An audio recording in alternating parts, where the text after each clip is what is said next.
Hello, good morning. Moto ako ang balik dito sa report sa mga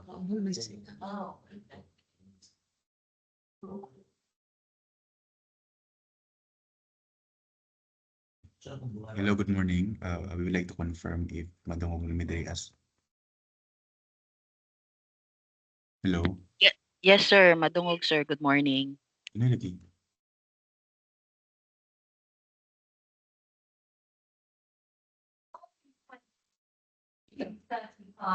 Hello, ma'am. Come again, ma'am. Madungog, sir. Okay, thank you. Volume 3, volume 50.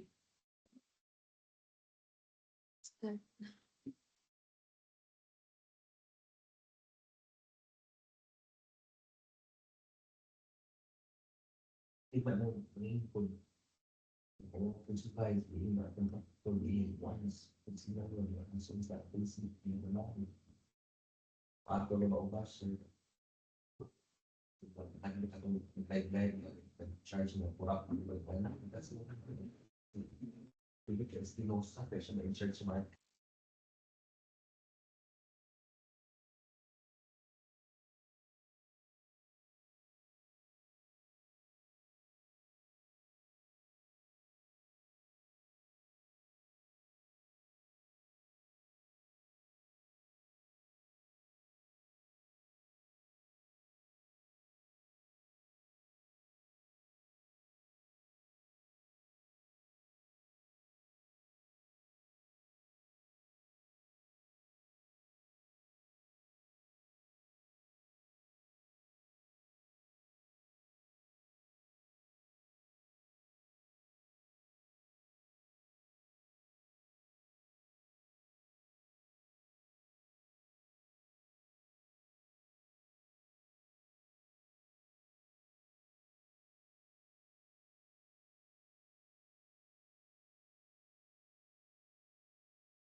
Wala pa.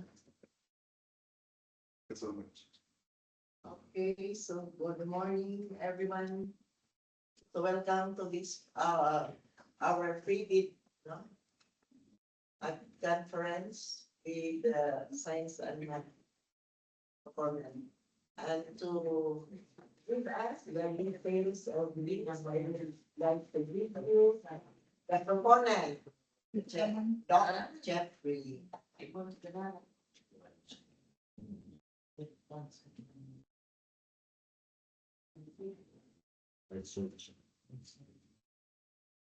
morning to our bids and awards committee members and respective suppliers. May I present the activity proposal for the procurement of learning tools and equipment, LTE, for science and mathematics equipment, SME, for key stages 1 to 4. This procurement is to be implemented up until December, but we are looking at the possibility of earlier completion of the procurement since the start of classes will be in June.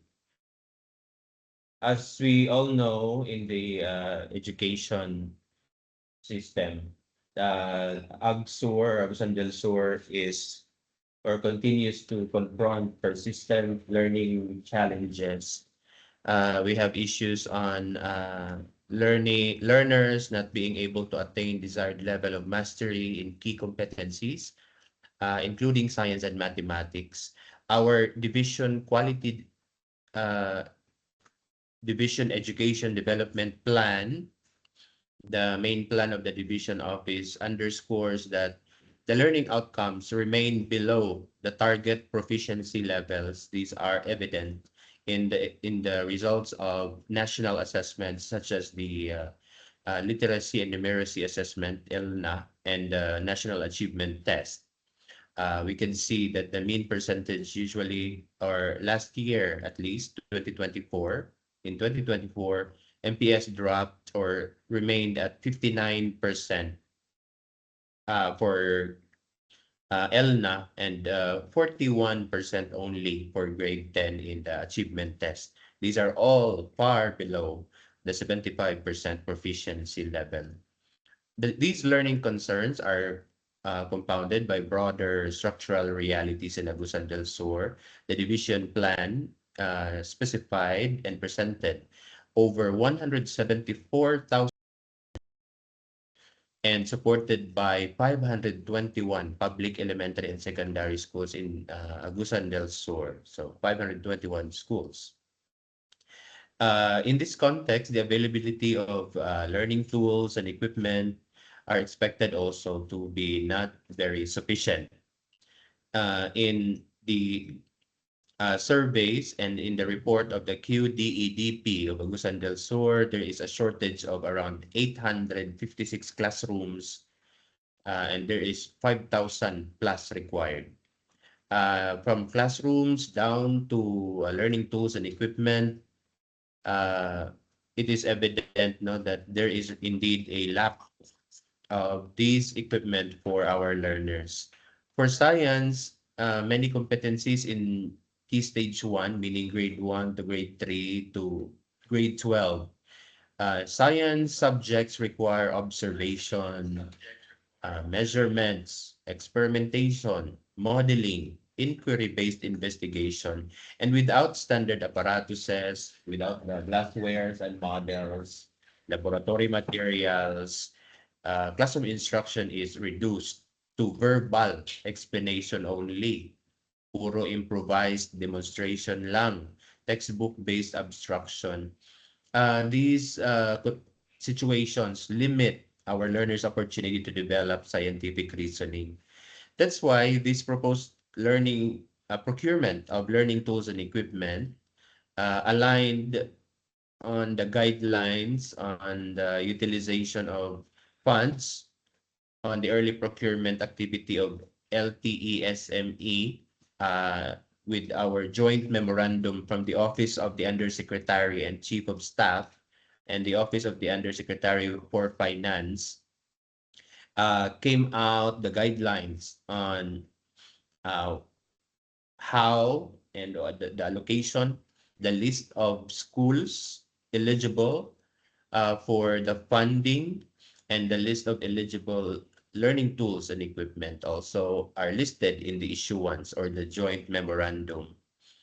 As cited in the joint memorandum, beneficiaries are 107 public schools in Agusan del Sur.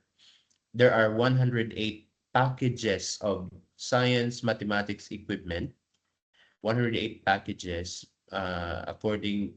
packed according to the specialization and the types of equipment or apparatuses.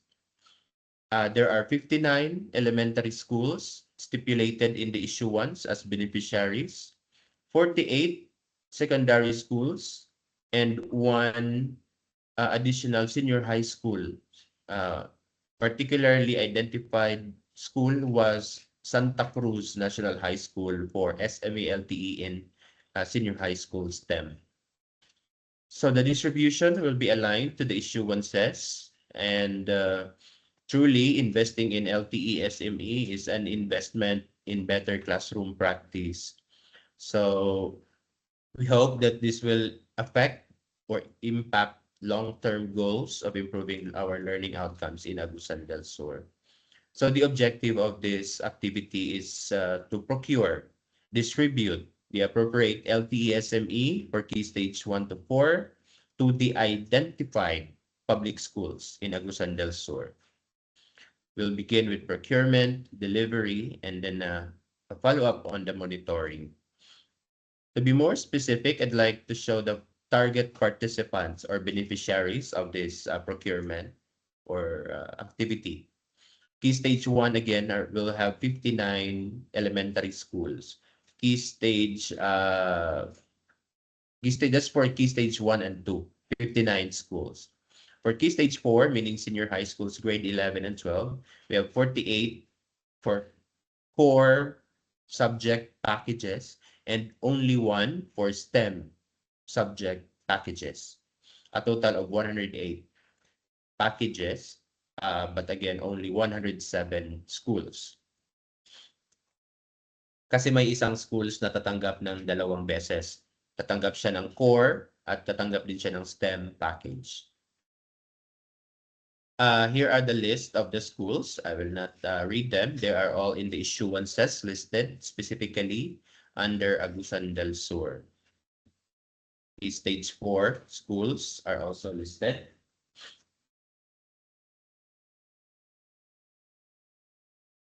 Okay. So, yours truly, the proponent, have first, of course, conducted my market scoping within Agusan del Sur. I have reached up to Butuan City for the market scoping. And since there is still a lack of suppliers who can actually give us quotations, online shops were also considered.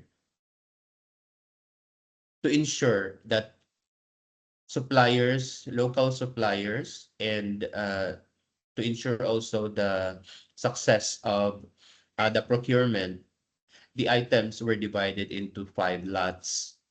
All approved items are consolidated, and to facilitate, again, clearer technical evaluation, efficient bidding, and organized delivery. Lot 1 will be for biology and earth and space models, tools, and instruments.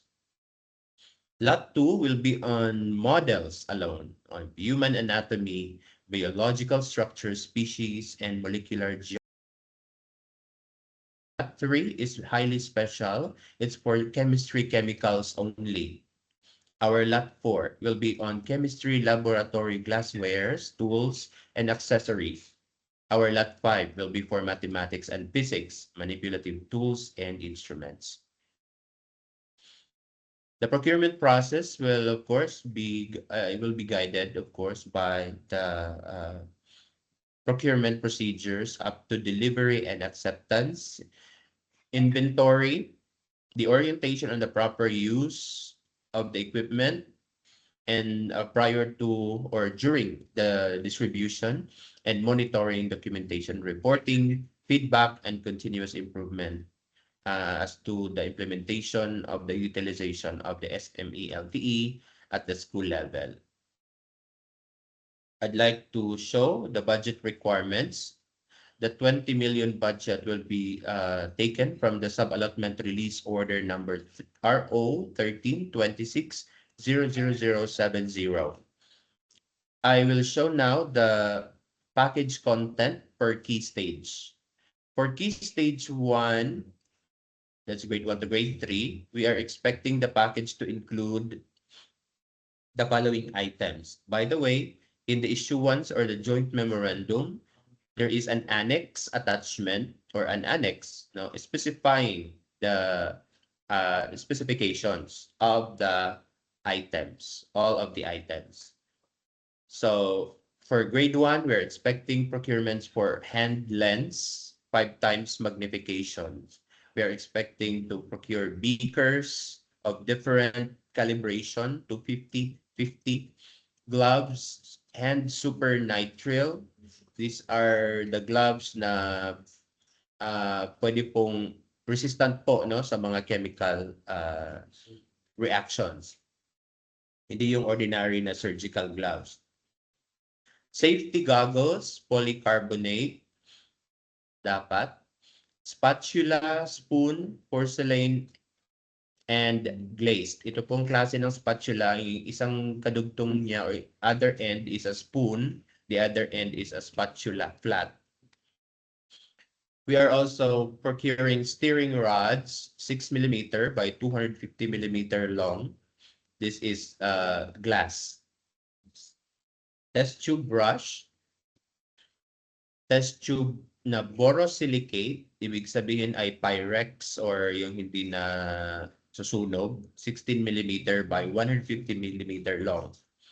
Vial na screw neck meaning mana siya taklog nga matuyo.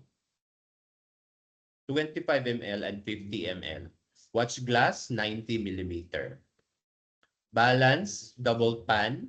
This is a timbangan na dalawa ang pan na weighing scale. Base 10 blocks. This is mathematics manipulatives. Beads, Cuisenaire, rods, elapsed time, geoboard, geostrips, ghost grid, whiteboard, mobile, magnetic, linking cubes, pattern blocks, pentominos, plastic 2 colored counters, 1 inch diameter, 200 pieces per set, probability kit, square units or tiles, plastic. For math, we will be procuring measuring kit, volume,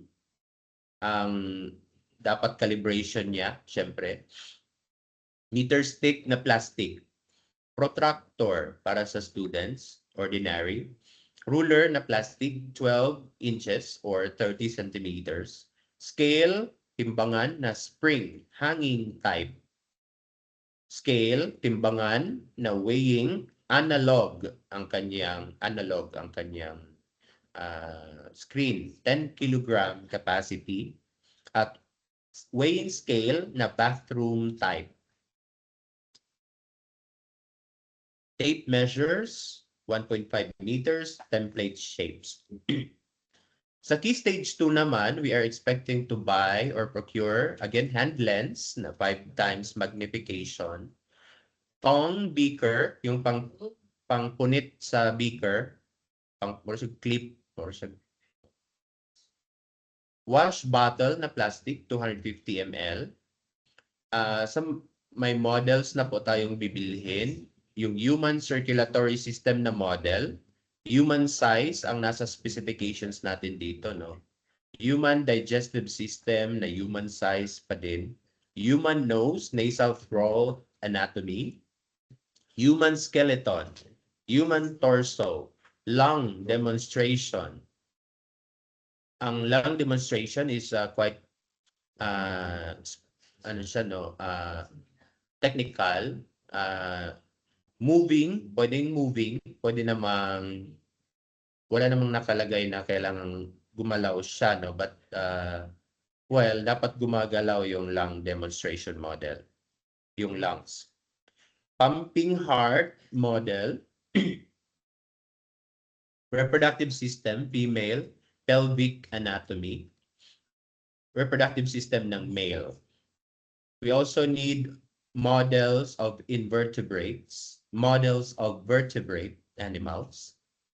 We need beakers of different calibration, 100 to 50, 50. Evaporating dish na 75 ml. Filter paper na crib, 580 by 580 millimeter. Yung grade is 0905. Marami pong grades ang filter paper. We need 0905 for this procurement. Erlenmeyer flask na borosilicate, ibig sabihin pwedeng sunugon, pwede siya pabukalan. Narrow mouth, 250 ml. Funnel na borosilicate, meaning pwede rin siyang pabukalan, pwede siya agihan og init, no? Kaayo, dili siya malanay. It should be fluted. Glass tubing, hand gloves na super nitrile, hindi po ito yung surgical gloves again. Cylinder, graduated cylinder of different calibration, 10 ml, 100 ml. We also need safety goggles, spatula, steering rod, test tube brush and test tubes, thermometer na laboratory, alcohol content. We need vials, watch glass. For earth and space, we need anemometer with wind vane and cup type yung anemometer natin. We need barometer, thermometer, humidity, 3-in-1 analog instrument. We need compass, the magnetic hand lens na 10 times. So we need 5 times and 10 times magnifications. Model ng solar system, model ng sun, earth, moon, rain gauge, reaction plates na may 6 wells, sedimentator tube, pH moisture meter, soil test sieve or salaan. We need base 10 blocks, circle area demonstration, compass. Ghost Greek. Oh, yes, and yung iba, pentominos, okay, pabalik na. Ito additional for physics, we need connector na black, AWG stranded. Meron siyang alligator clip dapat on one end and banana plug on the other end. We need black, red, and yellow. For dry cell battery, size D, kailangan din natin ng 1.5 volts, iron core rod, long nose pliers, magnet wire, bar magnets, at toy car na non-friction and non-battery. For Key Stage 4 Senior High School, I'd like to focus on the chemicals. Ito po yung additional. For chemicals, we need Benedict solution, 100 ml per bottle. Boric acid, 100 grams per bottle. Calcium chloride, 100 grams per bottle. Copper sulfate, 100 grams per bottle. Magnesium ribbon, 25 grams or 1 roll. We need manganese dioxide, 50 grams per bottle. Phenolphthalein, 100 grams per bottle. Potassium chloride, 100 grams per bottle. Potassium iodide, 100 grams. Sodium hydroxide or lye, 50 grams. Zinc chloride at zinc metal pellets, MOSI, 100 grams. The rest are similar to the other key stages. And tingnan ko lang, ito ang additional pa is reagent bottle. We need reagent bottle na narrow mouth. Isang may amber na color, medyo brown, meron ding transparent.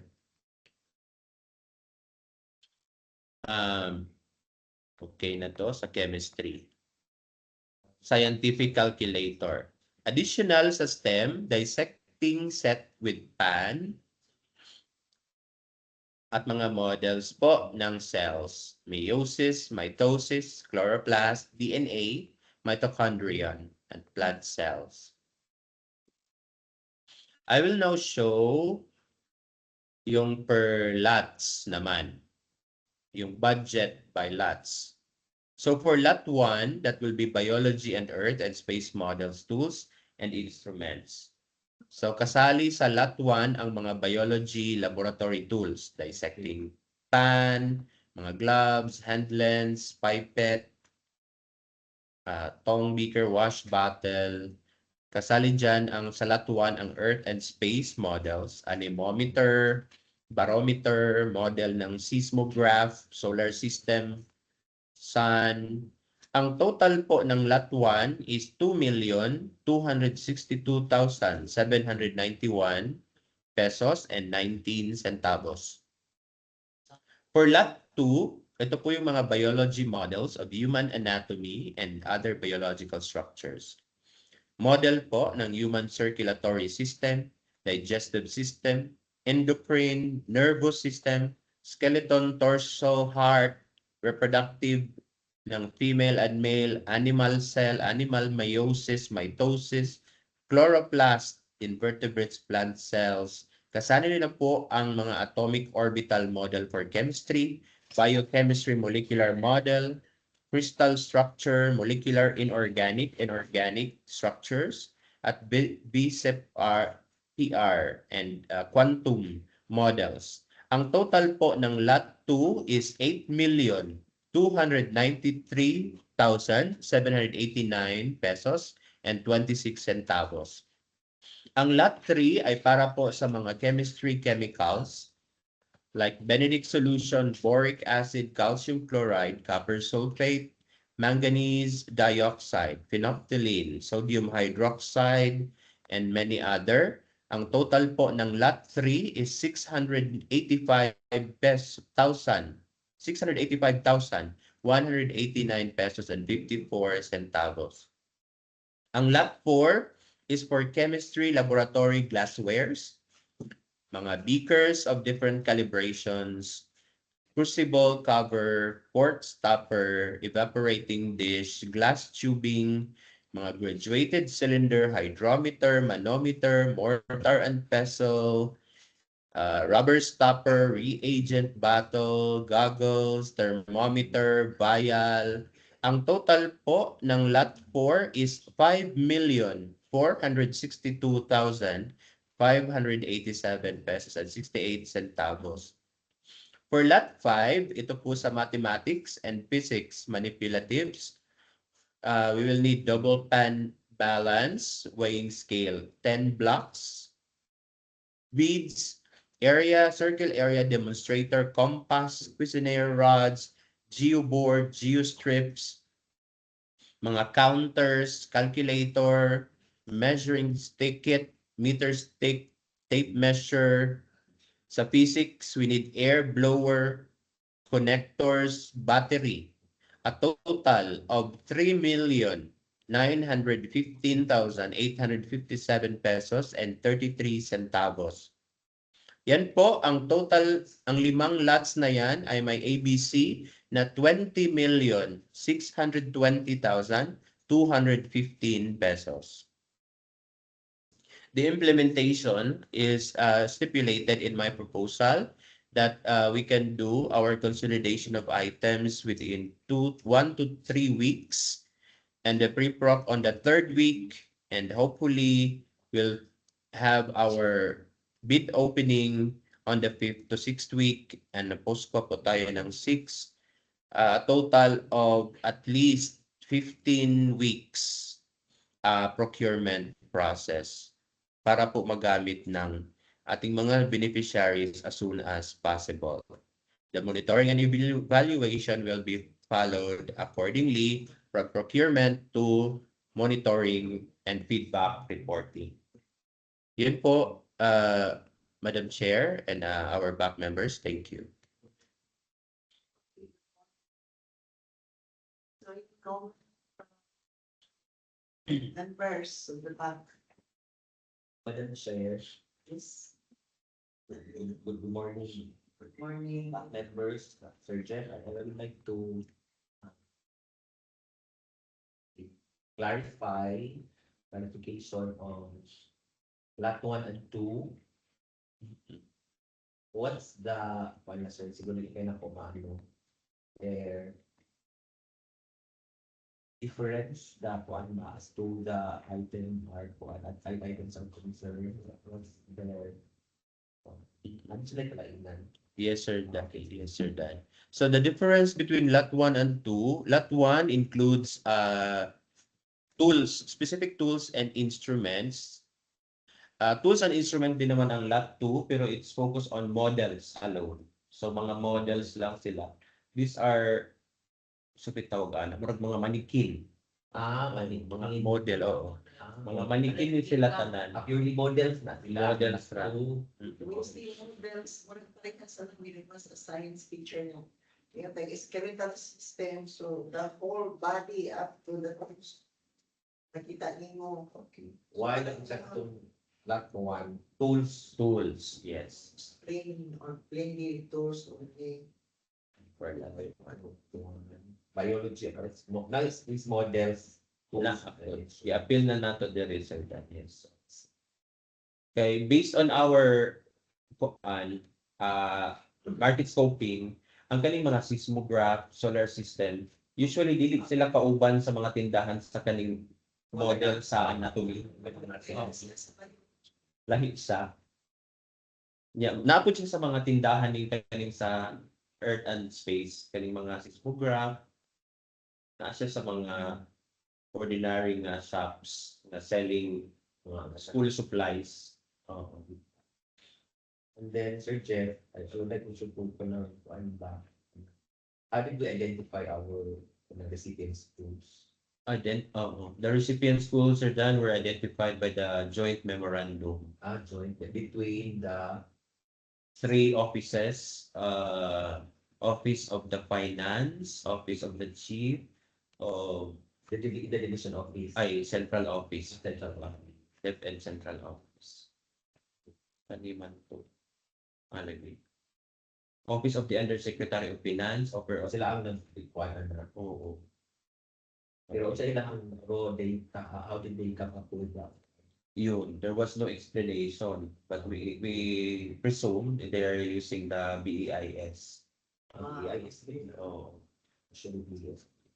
Okay. Because tendency man good kay as I noticed, Madam Chair, observation ba, the last time when once Sir Ricky, kasi yung programs PDL guys, there was this an issue of the one ba, accountability yun, kanang how kanang responses sa school of kuan ba, kanang knowing the fact that mahatag sa ila, that's already an accountability. Yan. It will cost by millions, but maumaman with the PDL na mahal siya, and then there was this one instance na one of the teacher, instance siya to accept, and even the school head, maglisod og ka na explain, anak kay, syempre, i-EMR man na sa ila, sa ila man na maka-ICS, ang accountability niya.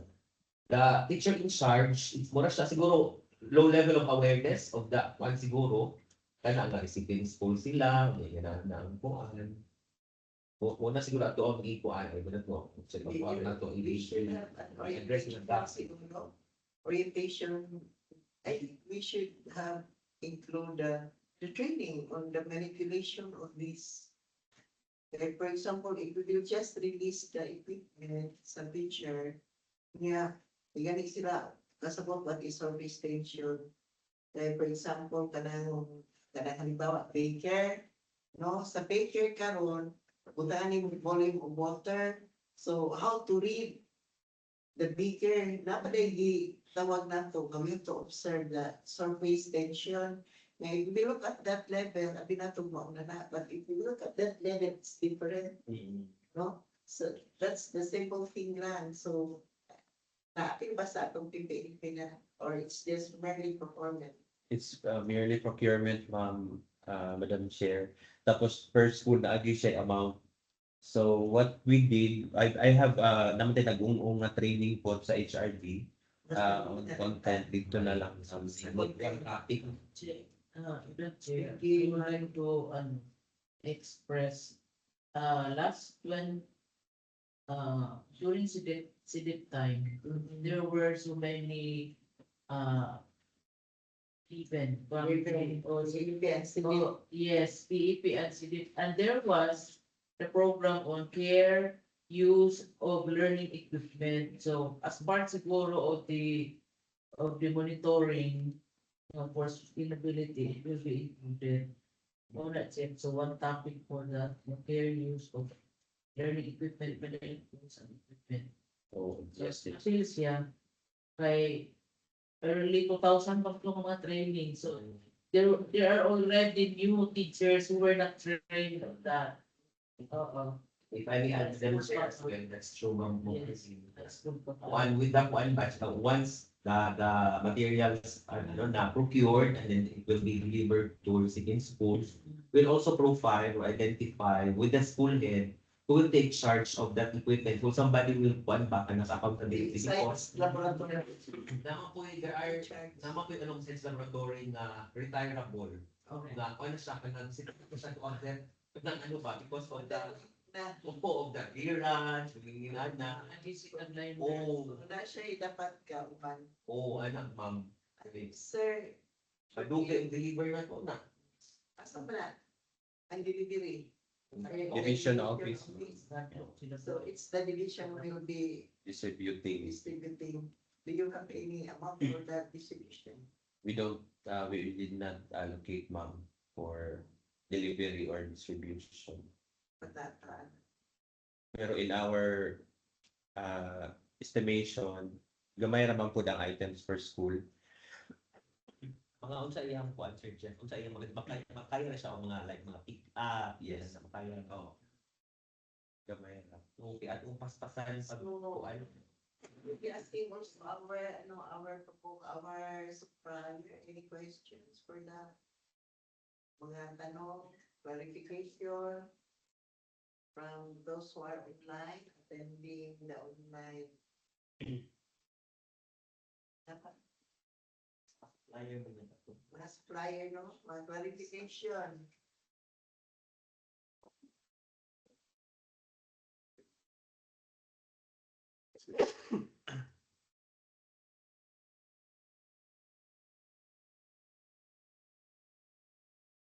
Hello, good morning to our prospective bidder na may mga pangutana, questions or clarifications on the discussion made by the proponent.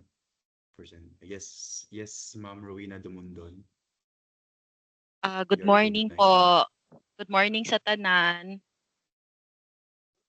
Rowena Dumondon po from Gap Import and Export. I would like to make a suggestion lang po sa procuring entity na kung pwede na i-appeal gani nato sa ato ang requirement ang FDA license to operate para po ma-ensure ang safety sa mga ginasupply sa DepEd and to meet the highest standard of quality and of legal compliance po. Kay naamang good na siya yung mga unsa sir, dapat na-adjud po siya FDA license to operate for HUHS, which is daghan kaayo na siya kanang mga unsa sir ba mga chemicals. So we have to ensure the safety of the learners po. So I would like to make a suggestion na i-appeal nato na siya as technical necessity po para lang po sa safety po sa learners and at least safety din po sa procuring entity. Kay naamang good na siya yung mga hazardous materials and FDA is talagang kailangan po talaga siya. Kasi it involves the children eh. So we have to ensure their safety, that it is handled, stored, and distributed according to safety standards. Kay lisod man gud pud kaayo sir, protection man pud ni sa agency from dealing with unregistered or substandard products. Hello po. Hello. Okay, ma'am. May I ask the proponent because guidelines from the central office, I think, is being given in the proponent. Is there any articles in the guidelines where it requires longevity? Yes, Madam Chair, there is a specification in some of the items that they should, Some of the items. some of person certificate of non-toxicity. So it's not FDA, I think it's non-toxicity. Non-toxicity Doesn't, lang po kasi yung Kasi kung FDA is food and drugs, we are not handling for that food and drugs. But it's non-toxicity. Pero sa chemicals, I think that specific guidelines, sa may specific guidelines. In the annex, ma'am, there is no mention of the FDA, but there is a mention of non-toxicity certification.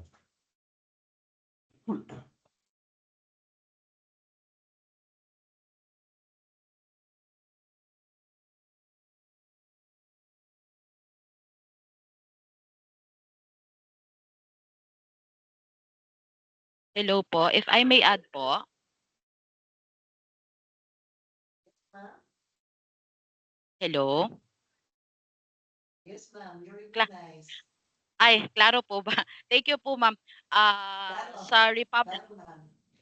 Okay, thank you kaayo, ma'am. Sa Republic Act number 9711, the Food and Drug Administration Act of 2009, this law prohibits the manufacture, importation, or distribution of products, including household urban hazardous substances and toys and childcare articles, without the proper authorization from the FDA. Ang ako alang man pud ma'am, ang amo alang is kanang ma-ensure lang gyud pud nato na dili substandard ang kanang ma-supply sa inyuha and kanang unsa jud of legal compliance gyud pud ang supplier na mo supply sa inyoha po. Any more comment from the back members?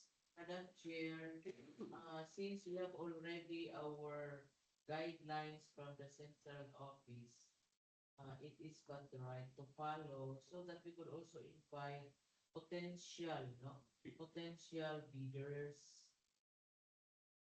If we are going to add which are not stated in the bid order, we know that the order is the basis also of the observation of Commission on Audit. So kung dadagdagan pa namin na wala namang hiningi, parang malimit namin ang mga prospective bidders ma'am. Sanay.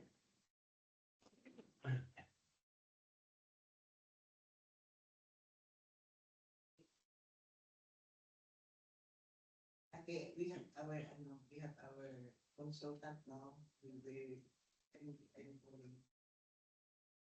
yeah, we'll speak na what should be required, especially in chemicals proponent for science lab.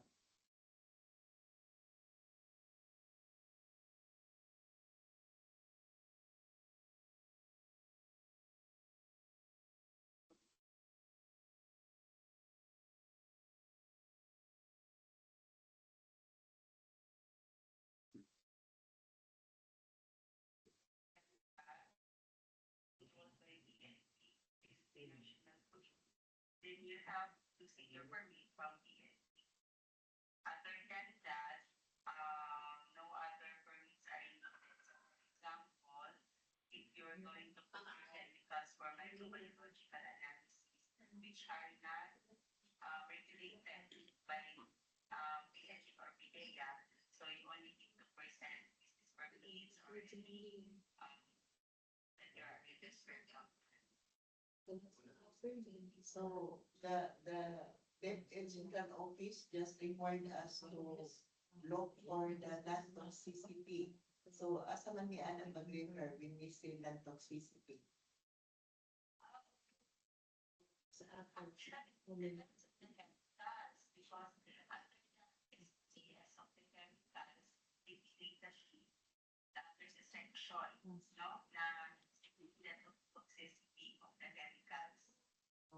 like for example, mga models or whatever, it's non-toxicity ang among hanapon. Kaysa may mag-issue ana ka laboratory.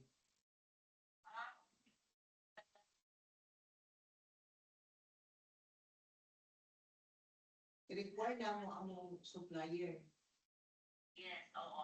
May mga laboratories sa Manila na kaya nila mag-test for toxic content ng mga items. So it does not require na ang kumpanya mismo is FDA controlled. Kundi ang certificate from any laboratory to prove na non-toxic. Yes, correct. That also requirement na ISO yun na siya. Kaya the ISO itself, it cannot tell kung non-toxic siya. It's a result ng laboratory. For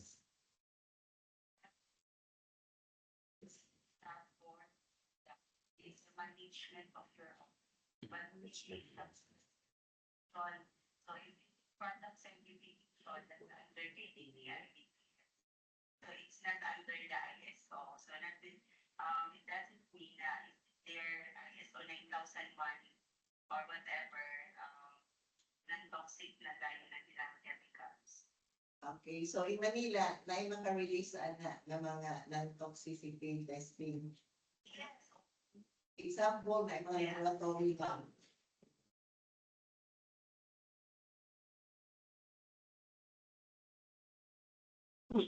Manipulative toys. So,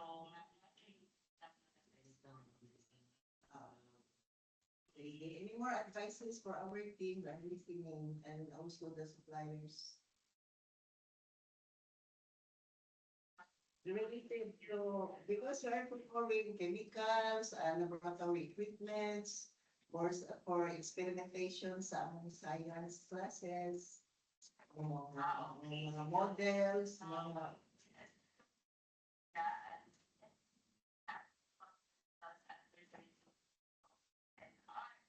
so again, these chemicals under the ENR, you also need to seek your permits under the ENR. So it actually depends if you handle the chemicals.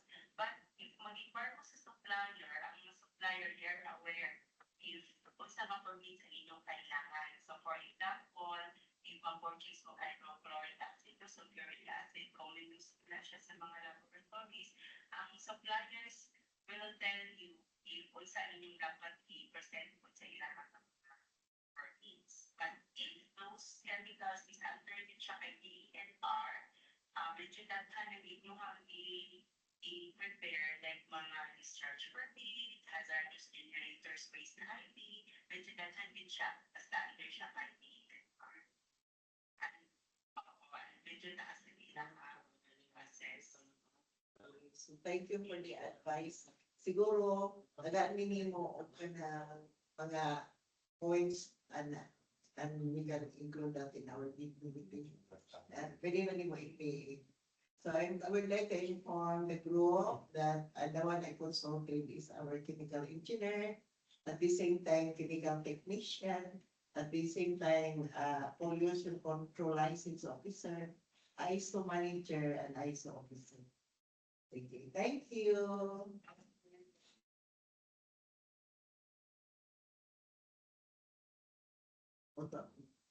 Chemical engineer, my daughter. Stating. So that is her advices on us. So I think we'll stick on the non-toxicity. Pero it should be issued by a licensed laboratory. Or every material.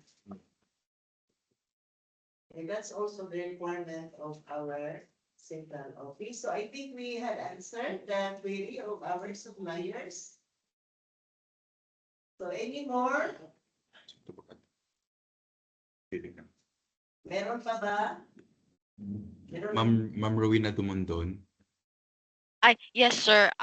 Mag-letter na lang me regarding our suggestion po sir para at least ma-meetingan po ninyo or mas studyhan kung unsa ka bugat gyud na kinahanglan gyud og kanang ingon ani sir sa akong gisuggest na FDA.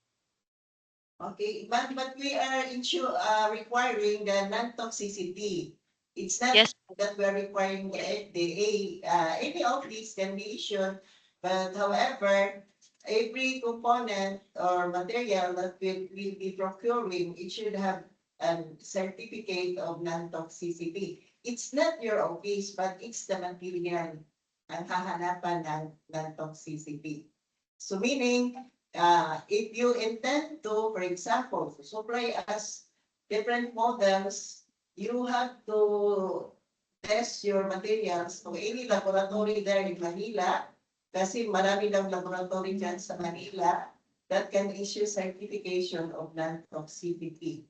That would be the very first thing that we are requiring as being given as by the central office on the guidelines. It's not that the company is FDA licensed, but it's the material that is non-toxic. Kung ano naglaruhon ha, it's the material na inyong ihatag sa amo na non-toxic. O na siya ang kuan. Kay the product of your office will vary man. Though you have that FDA license, dili naman na ng product ninyo yung submit for laboratory analysis. So, ang among hanapon, laboratory analysis on non-toxicity. Yun, anak, ma'am. Okay, any more? okay.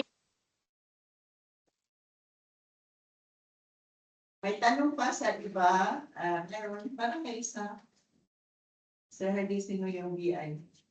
So good morning From po, Book Harriet on Laksa Wheels. po from Books and Wheels.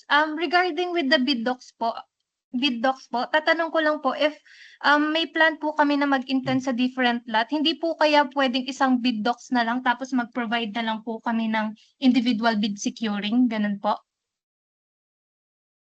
Hindi po, ma'am. Separate lot, different po yung ano niya. Separate po yung submission niya. Okay po, thank you Nan- po.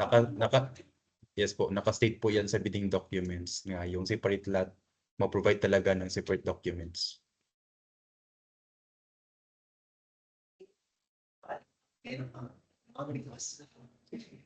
Secretariat will discuss the details on the bidogs. Kung wala nang tanong.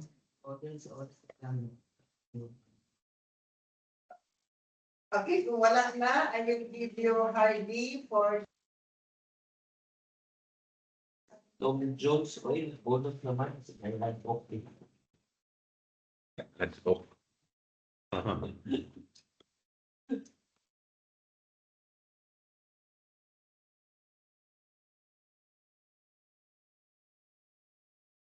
Ay. Okay. I-show ko. Nako.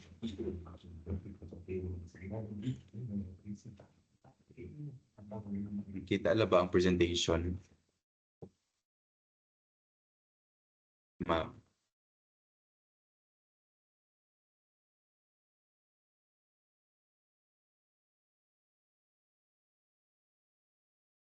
Kita naman. Isulog.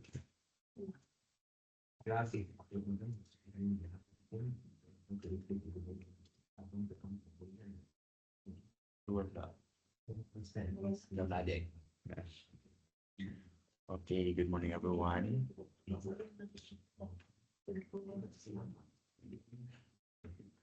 So, presenting to you the documents comprising the bid, the technical and financial components. So the first envelope shall contain the following technical documents, including the eligibility documents. And these are the following: PhilGIP Certificate of Registration, Platinum Membership, Statement of SLCC, NFCC Computation or Committed Line of Credit, Statement of all its ongoing government and private contracts, including contracts awarded but not yet started, if any, whether similar or not similar in nature, and complexity to the contract to be bid. GVA on the absence of GVA, a duly notarized statement from all potential joint venture partners stating that they will enter into and abide by the provisions of the GVA in the event that the bid is successful.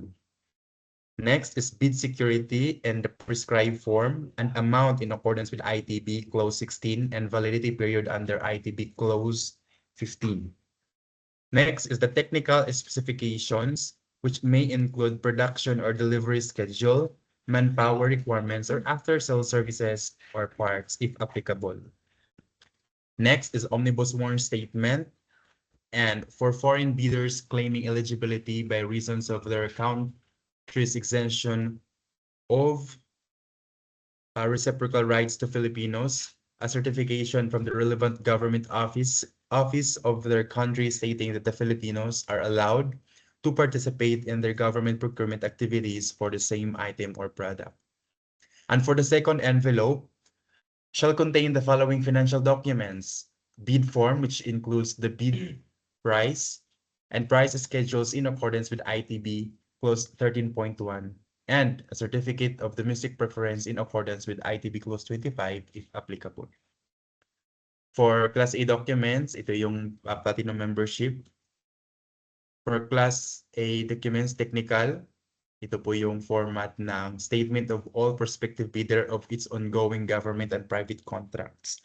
So there's a note that this statement shall be supported by the following documents: copies of the contracts, and if there is no contract, the purchase order may be submitted as long as the terms and conditions are included therein.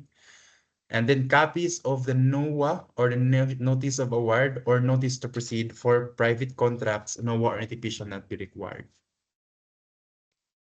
For the single largest completed contract, ito po yung format niya. And then this statement shall be supported with certificate of end user's acceptance or official receipts or sales invoice. For the original copy of bid security, so the bidders have option, no, whether bid security sila or they will provide bid security declarations. The rate, the percentage of amount of bid security are stated in our instruction to bidders. We also have our new format or template for the bid security declarations and is provided in the bidding documents in section 8 of the BDOCS. We will use all the templates updated based on the release RA 1209 IRR. For the conformity with the technical specifications, that is section 7 of the bidding documents, you will have to state comply or not comply, or state your compliance.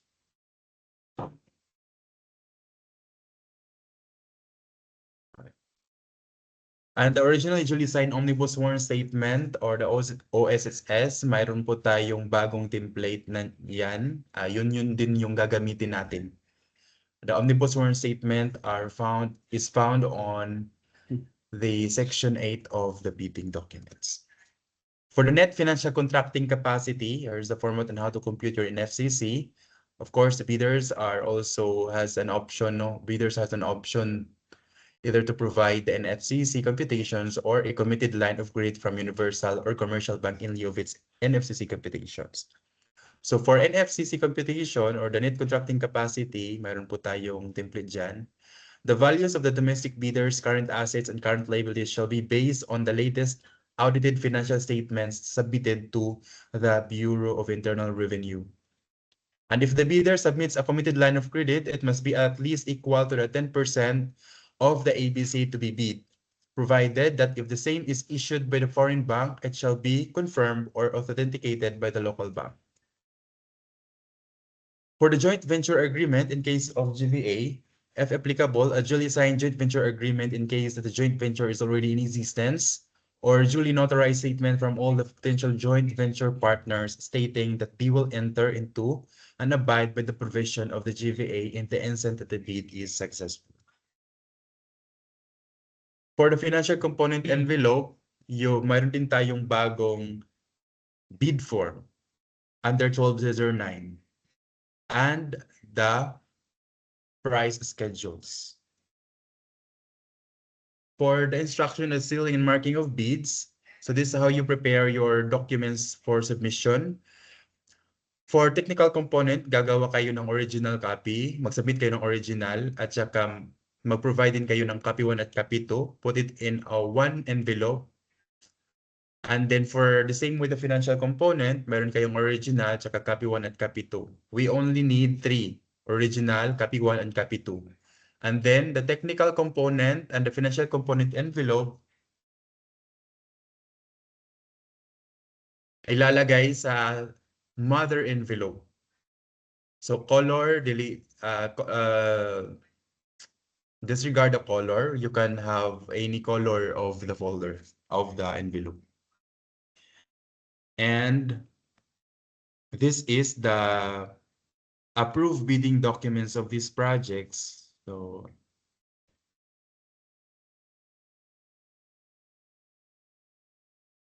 this is the 5 lots of this project with the corresponding approved budget cost. So the bidding documents fee for project 2020-0426 is 5,000. Lot 1 for biology on Earth and space models, tools and instrument. For lot 2, which has a project number 2026-0427, 8,203,789.26 ang ABC. So the bidding documents will be 10,000. For project number 2026-0428, lot 3, the chemistry chemicals, with an ABC of 685,189.54, the bidding document fee is 1,000. For project number 2026-0429, for lot 4, chemistry laboratory glassware tools and accessories with ABC of 5.4, the bidding documents fee is 10,000. For project number 2026-0430, lot 5, mathematics and physics manipulatives, with an ADC of 3,915,000, the bid fee is 5,000 pesos. For the award shall be given to the bidder with the lowest calculated and responsive bid, or the LCRB. The delivery of goods duration is required within 60 calendar days. Bidders should have completed at least 10 years from the date of submission and receipt of bids. For the bid submission, the bids must be duly received by the Bids and Awards Committee Secretariat through manual submission at the office address indicated below on or before 9 a.m. of May 18, 2026 at the Mahagsay Hall, Division Office, Patinay, Prosperidad, Agusan del Sur. And for the opening, 9 a.m. of May 18, 2026 at the Mahagsay Hall, Division Office, Patinay, Prosperidad, Agusan del Sur. And reminder for our interested bidders, if mag-buy po kayo ng BDocs, o mag-submit po kayo, May 18 is Monday, and flag ceremony yan. Wag na kayo kung aabot, kung darating kayo ng as early 6 or 7, punta na agad kayo sa Mahagsay Hall to drop your bids. Wag na kayong maghintay na matapos yung flag ceremony because we are strict on the submission. 9 a.m. is 9 a.m. 9:01 is late na po yung bids niyan at hindi na i-reject na po namin yan yung submission beyond 9 a.m.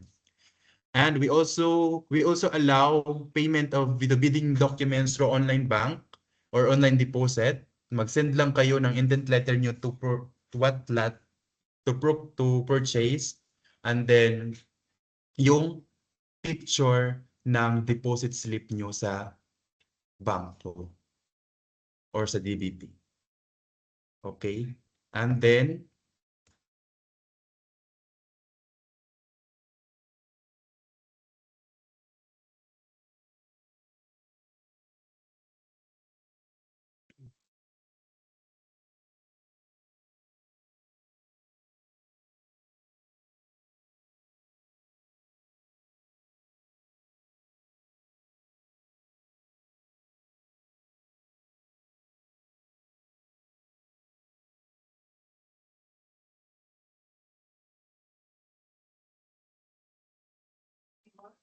for the SLCC, as 5.5 of the bid data sheet, Mayroon po tayong statement dyan. Bidders are allowed to present a combination of contracts completed within the same period, provided that their total value is at least 50% of the ABC. Thus, the bidder should have completed at least one similar contract amounting to at least 25% of the ABC, and the bidder should have completed other contracts whether similar or not with an aggregate amount of at least 25% of the ABC. So SLCC must be projects involving the supply and delivery of learning tools and equipment, science and mathematics equipment.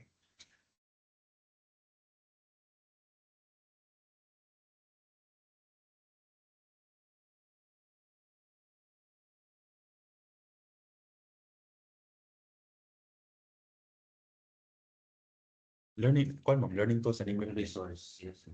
Learning resources. It's not learning tools, learning resources.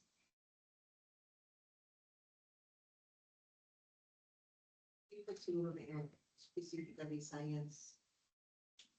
Science and math, kaya ikaw pamantangan procurement of science. Ito siguro na. Pero sa man atong i-statement pero. Learning resources po talaga. Sige. Science and math.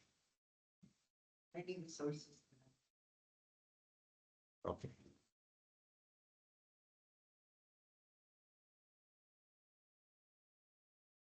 At kaya isa lang talaga yung ang science siguro ginamay na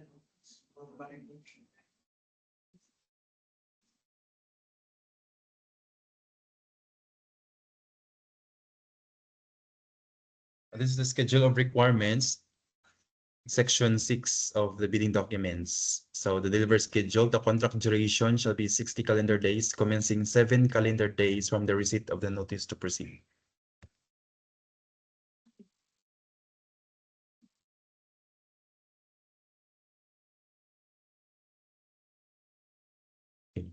For the technical specification,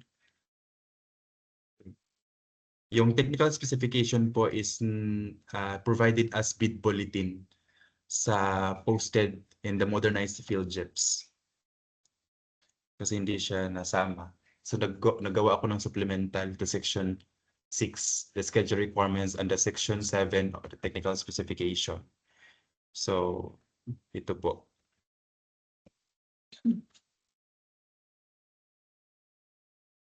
Yan po. Since na-present naman to kanina yung technical specification, so run through ko na lang. Na-present ba ni mo ni sir kada po? So makikita nyo dito yung very detailed and specific requirement ng bawat tools na i-procure. So yung technical specifications. So the bidders are required to state to comply or not comply on the tools and learning equipment. Yan. So makikita nyo yan doon sa modernized JEPs kasi uploaded yan doon. Yung bidding documents at saka first bid bulletin.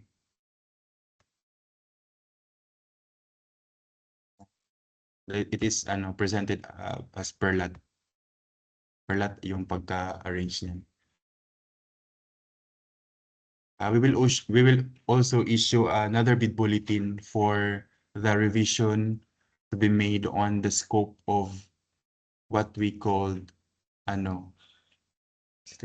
similar yung similar contract sa SLCC, kung ano yung scope niya. To be posted. I think, Madam Chair, that's all. Okay, questions, clarification on the video by our proposed bidders, suppliers. ID. Yes, ma'am. Mayroon ba kayong tanong, Ma'am Rowena Dumundon? You are still raising your hand. Sir, tanong ko lang po, division office po ang delivery? Yes, ma'am. Okay, thank you po, sir. Sige.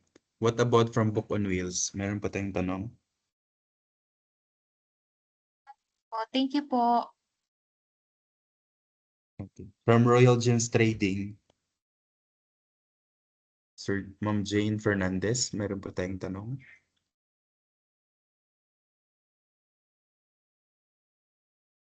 Hello? Okay. I think wala na yung question na siya. Sir Jeffrey Apato. Okay, so since there is no more things to discuss, what about the schedule hire? Did you give there? Again, our schedule for the manual submission of the bidding documents will be on May 18, 9 a.m. at Mahagsay Hall Division Office, Patinay Prosperidad, Agusan del Sur. We did draft and drafting.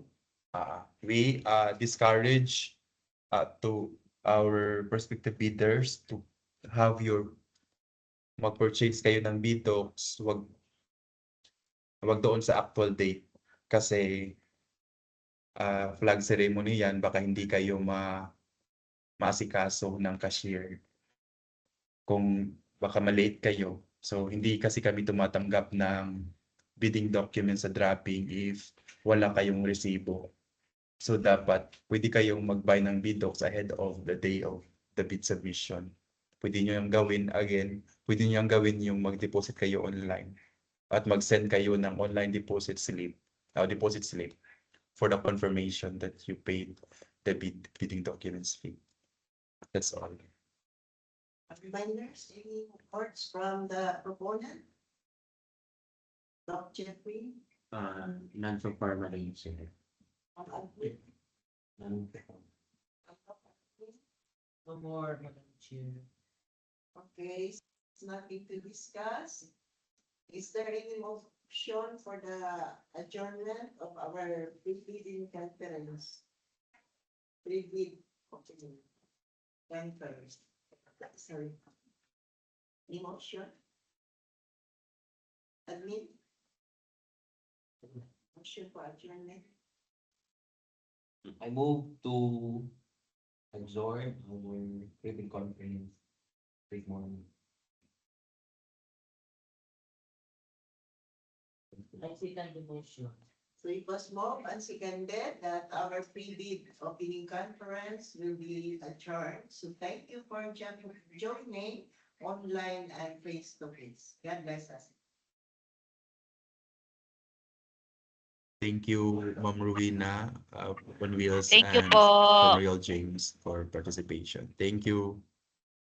Thank you.